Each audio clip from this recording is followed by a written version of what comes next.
que é DIT? Olá, eu sou a professora Thaís e esse é o Tá Explicado. Solta a vinheta, sempre quis falar isso.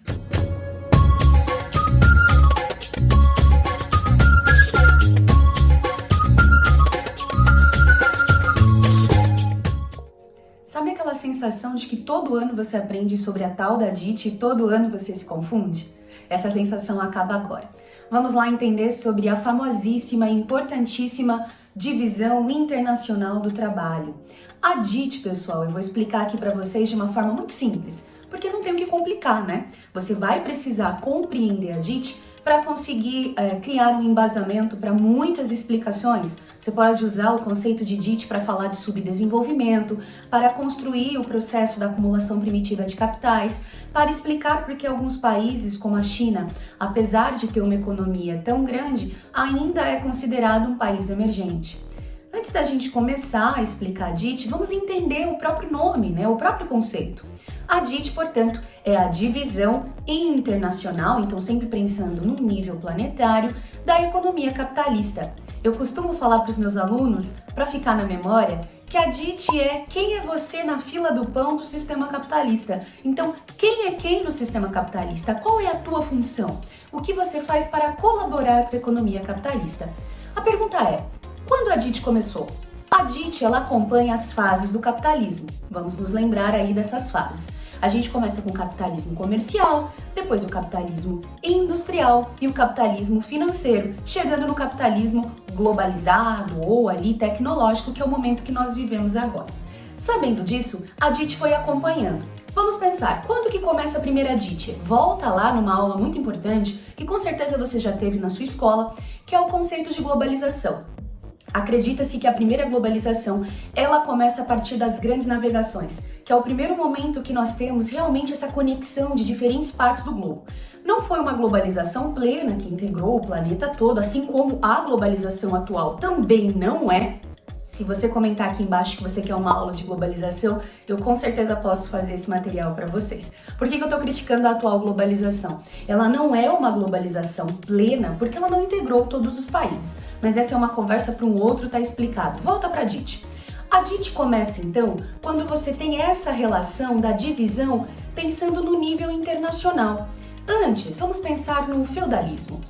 Quando você tinha a relação feudal, a divisão do trabalho, o papel de cada setor dentro da economia, ele não era internacional, ele era local. Torna-se internacional quando você tem ali o barco indo até outros continentes, criando essa situação. Qual era a DIT comercial ou a chamada primeira DIT? É a DIT das grandes navegações. Lembra que a DIT é o papel de cada país no capitalismo? Vamos lá, você tinha duas opções. Ou você é metrópole, ou você é colônia. Dois tipos de colônia, vamos nos lembrar. Você tem a colônia de povoamento e a colônia de exploração. A metrópole, qual era o papel dela? A metrópole, ela detinha o capital, portanto ela detinha também os meios de produção necessários para essa lógica, para essa exploração. A colônia, vamos pensar na colônia de exploração, que foi o caso do Brasil, o que ela tinha para oferecer? A mão de obra, a matéria-prima necessária, os recursos agrícolas. Vamos pensar na lógica dos engenhos de açúcar. A metrópole, no caso Portugal, ela tinha o meio de produção, que eram ali os engenhos e todas as máquinas necessárias para isso, e o Brasil tinha para oferecer o quê? O seu solo, os seus recursos. Esse era o papel. Ou você era metrópole ou você era colônia. Com toda essa grana que a metrópole conseguiu juntar, né, dessa exploração absurda, ela foi fazendo o quê? Acumulando capital. Esse capital vai ser utilizado para investimentos futuros que vão dar origem a uma nova fase do capitalismo, o capitalismo industrial. Chegamos então na segunda DIT, a DIT da indústria. A primeira revolução industrial, não se esqueça, no século XVIII, e a segunda no século XIX. Pensando ou na primeira ou na segunda, você tinha duas opções, dois papéis. Ou você era industrializado ou você era não industrializado. E é nessa lógica que, de novo, o Brasil acaba ficando ali com a posição mais complicada de não industrializado. O que os industrializados tinham para oferecer para o sistema? De novo, os meios de produção, a tecnologia da época, as primeiras máquinas num momento movida a carvão mineral. Depois a gente avança para a segunda revolução industrial. Já temos o petróleo, a eletricidade. Os países não desenvolvidos ofereciam matéria-prima. E de novo você percebe que há uma acumulação de capitais. Na primeira DIT, a metrópole acumulou esse capital. Na segunda DIT, os países industrializados. E aí nós chegamos na terceira DIT, que é a DIT já do capital financeiro. Essa última DIT, que se estende até os dias atuais, ela vai ser um pouquinho diferente. Pensando no século XX e todo o avanço das chamadas multinacionais, que são empresas que procuram espalhar suas filiais para outros países do globo, visando baratear a produção e procurar os chamados incentivos fiscais, leis frágeis, mão de obra barata e abundante. Essa é a receita de uma multinacional. Pensando nessa lógica das multinacionais, vai surgir um novo papel. Que papel é esse? Os emergentes. Agora não é mais tão simples você dividir entre industrializado e não industrializado. No meio do caminho tem um grupo que vai produzir produtos industrializados, principalmente com a chegada das multinacionais. Primeiro, um desenvolvimento da sua indústria interna, um pouco mais fraca, uma indústria mais de base, uma indústria voltada na substituição de importações.